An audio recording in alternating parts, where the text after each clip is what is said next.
ଚକ ଗଡ଼ିଲେ ପଇସା। ଗାଁରେ ସାହିରେ ତୁମକୁ ଯେବେ ବି ଯାଉଥିବ ସମସ୍ତେ କହୁଥିବେ ଯେ ତୋର ତ ଭାଇ ଚକା ଗଡ଼ିଲେ ପଇସା, ଆଉ ଚକାଟା ଗଡ଼ିଲେ ପଇସା, କିନ୍ତୁ ତାକୁ ଲଗେଇ ସାରିଲା ପରେ ସେ ଗଡ଼ିବ। ଲଗେଇବା ପାଇଁ ଭାଇ ବହୁତ କଷ୍ଟ। ଯିଏ ବି ଯିଏ ଗାଡ଼ି ଚଲାଉଛନ୍ତି ଜାଣିଥିବେ କେତେ କଷ୍ଟରେ ଚକା ଲାଗେ। ଆଉ ଷୋଳ ଚକା ଚଲାଉଛନ୍ତି ଯେଉଁ ଭାଇମାନେ ଜାଣିଥିବେ ଲିଫ୍ଟ ଟାୟାରଟା ଖାଲି ଗାଡ଼ି ଲଗେଇବା ପାଇଁ ପଛପଟୁ ଧୂଆଁ ବାହାରିଯିବ।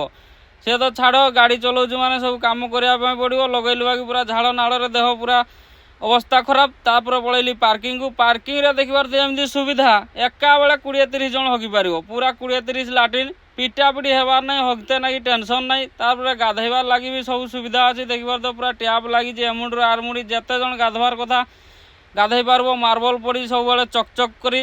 ଆଉ ଦେଖିପାରୁଥିବ ଏଠି ହାଡ଼ ବି ପଡ଼ିଛି, ମାନେ ଯେମିତି ଘୁଷୁରିକୁ ପାଚିଲା କଦଳୀ ପସନ୍ଦ ନାହିଁ ସେଇଭଳିଆ। ଡ୍ରାଇଭରଙ୍କର ଆଦତ ଟିକେ ସୁଧରିବ ନାହିଁ। ଟିକେ ଭାଇ ସୁଧରିତେ ଚେଷ୍ଟା କର, ସଫା ସୁତୁରା ରଖ। ନିଜେ ଗାଧୁଛ, ନିଜେ ସେଇଠି ରହୁଛ।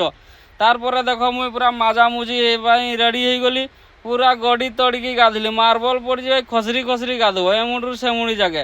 ଆଉ ପାର୍କିଂରେ ଏତେ ସୁବିଧା ଭାଇ, ଏଇଟା ପ୍ରଥମ ମୁଁ ଦେଖିଲି ଯେ ଆମର ୟୁନିୟନ୍ ବାଲା ପ୍ରଥମ କରି ପାର୍କିଂ ବନେଇଛନ୍ ଏଇଭଳିଆ। ଆଉ ଏତିକି ବଡ଼ ବଡ଼ ମାଇକ୍ ଲଗେଇଛନ୍, ସେ ମାଇକ୍ ଗାରେ ଏତେ ଯେଉଁ ଡାକୁଛନ୍ ଯେ ତୁମେ କୁମ୍ଭକର୍ଣ୍ଣ ଭଳିଆ ଶୋଇଥିଲେ ବି ଦୌଡ଼ିକି ଉଠିବ। ଖେଳିବା କୁଦବା ପାଇଁ ବି ସବୁ ସୁବିଧା ଅଛି। ଦେଖିପାରୁଥିବେ ଏତେ ବଡ଼ ପାର୍କିଂ କୌଣସି ୟୁନିୟନ୍ ଆଜି ଯାଏ କରିନାହାନ୍ତି। ଆମର ଏଠି ଆଞ୍ଚଳିକ ଟ୍ରକ୍ ଓନର୍ ଆସୋସିଏସନ୍ କରିଛନ୍ତି। ଆମେ ପଳେଇ ଆସିଲୁ ବାମ୍ବାରୀ ହାଟରେ ହେଇଗଲେ କିଛି ସାଙ୍ଗସାଥି ଭେଟ, ତାଙ୍କ ସହିତ କଥାବାର୍ତ୍ତା ହେଇକି ପନିପରିବା ଟିକେ କିଣାକିଣି କରିବା। ତାପରେ ଟିକେ ମାଛ ନେଇଯିବା, ମାଛ ତୁର୍ତୁରେ ଟିକେ କରିକିରି ଆଜି ଖାଇବା। ଦେଖିପାରୁଥିବ ବଙ୍ଗାଳୀ ଦିଦି ଆମର ଆଣିଛନ୍ ବଡ଼ ବଡ଼ ମାଛ, ପୁରା ବଡ଼ ମାଛ ଗୋଟେ ନେଇଗଲୁ। ଏଇଟା ଦେଖିପାରୁଥିବ, ନେଇ ଯାଇକିରି ପେଲି ଦେଇକି ଶୋଇ ପଡ଼ିବା।